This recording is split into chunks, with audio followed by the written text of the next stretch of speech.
غلامی سے دیش آزاد ہو چکا، قانون کی کیا ضرورت پڑ گئی؟ تو اس کا جواب یہ ہے کہ دیش اگرچہ انگریزوں کی غلامی کی زنجیروں سے آزاد ہو چکا تھا، مگر اپنوں کی غلامی کی زنجیر سے آزاد نہیں ہوا تھا۔ اس وجہ سے کہ اس دیش میں ایک خاص طبقہ ایسا تھا جو اپنے آپ کو بالا تر سمجھ رہا تھا، جو اپنے آپ کو اس دیش کا مالک و مختار سمجھ رہا تھا، اس دیش کے لوگوں کو غلام سمجھ رہے تھے، اپنے آپ کو پاک صاف محترم عزت دار سمجھ رہے تھے اور دوسرے کو غلام ناپاک اور اچھوت سمجھ رہے تھے اور ان پر راز کر رہے تھے، ان سے اپنی خدمت لینا اپنا حق سمجھ رہے تھے۔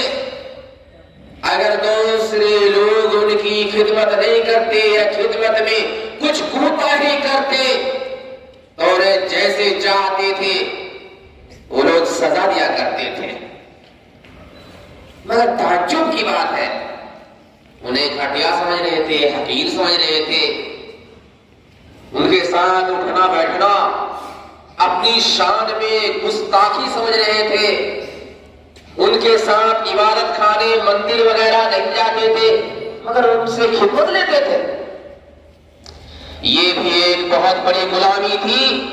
دیش آزاد ہو جانے کے بعد دیش کے عقل مندوں نے سمجھا کہ ابھی بھی دیش غلام بنا ہوا ہے، انگریزوں سے آزادی ملنے کے باوجود بھی اپنوں کی آزادی سے دیش آزاد نہیں ہوا، دیش کے لوگ ابھی بھی چین کی سانس نہیں لے پا رہے ہیں۔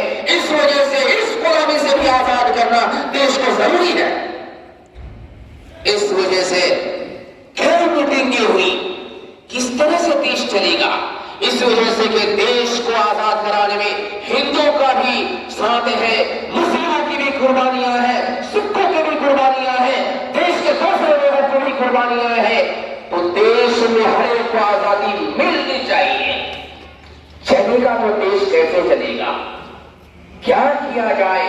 کافی میٹنگیں ہوئی، کافی مشورے ہوئے۔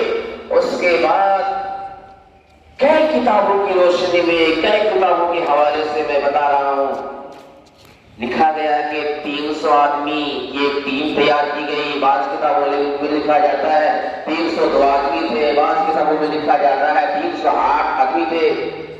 اس طرح سب ایک ٹیم تیار کی گئی، ایک جماعت تیار کی گئی جو کنسٹیٹیوشن لکھے، آئین ہند تیار کرے، دستور ہند یا سمویدھان تیار کرے جس میں ہندو مسلم سب تھے۔ جیسے ہندوؤں میں سردار ولبھ بھائی پٹیل تھے، پنڈت جواہر لال نہرو تھے، راجندر پرساد تھے، ایچ پی مودی تھے، کنہیا لال مانکے لال، اور اس طرح سے کئی لوگ تھے۔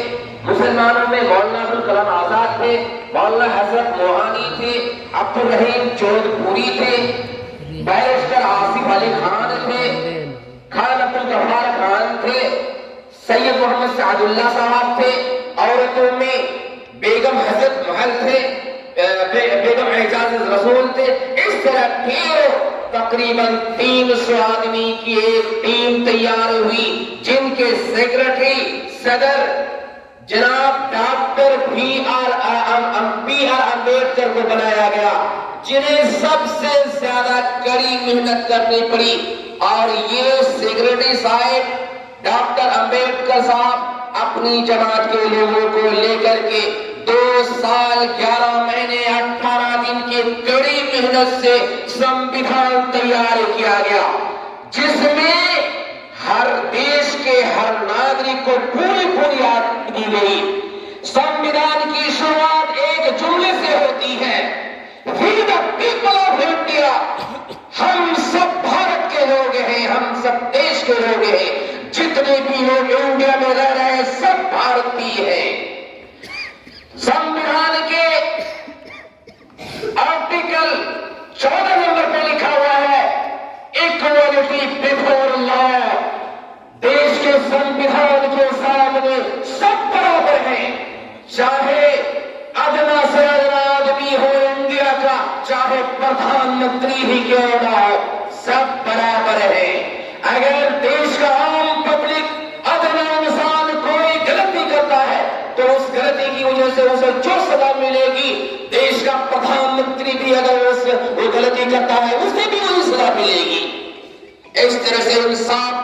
مدنی کتاب تیار ہو گئی اور 26 جنوری 1950 کو یہ قانون نافذ کر دیا گیا.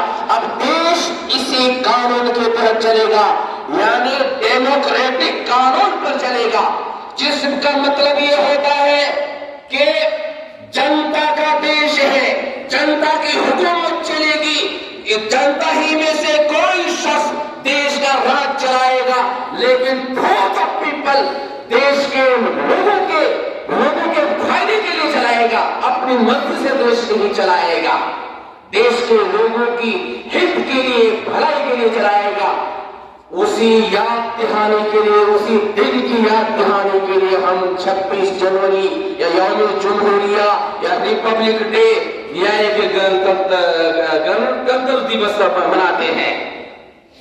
تو یہ قانون کتنا انصاف پرور قانون ہے. اگر اس قانون کے تحت دیش چلے، انشاءاللہ دیش میں بھید بھاؤ نہیں ہوگا، ذات پات میں اونچ نیچ نہیں دیکھی جائے گی اور شانتی کے ساتھ دیش چلے گا.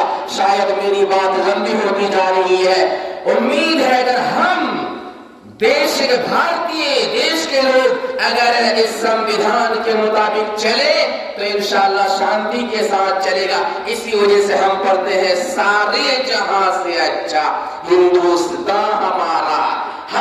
اگر ہندو بھی پڑھے تب بھی کہیں گے سارے جہاں سے اچھا ہندوستان ہمارا، مسلم بھی کہے تب بھی، سکھ بھی کہے تب بھی، عیسائی کہے تب بھی، یعنی سب اس دیش کے ہیں اور سارے جہاں سے اچھا سب مانتے ہیں، ہم بھی مانتے ہیں.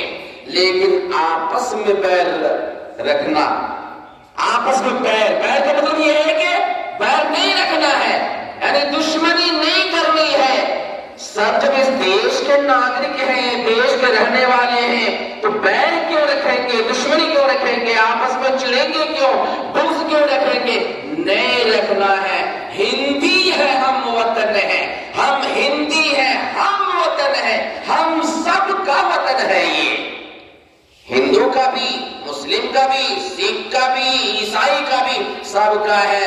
تو ہمیں چاہیے کہ ہم ہندو، مسلم، سکھ، عیسائی سب مل کر کے اس کو وطن مانیں.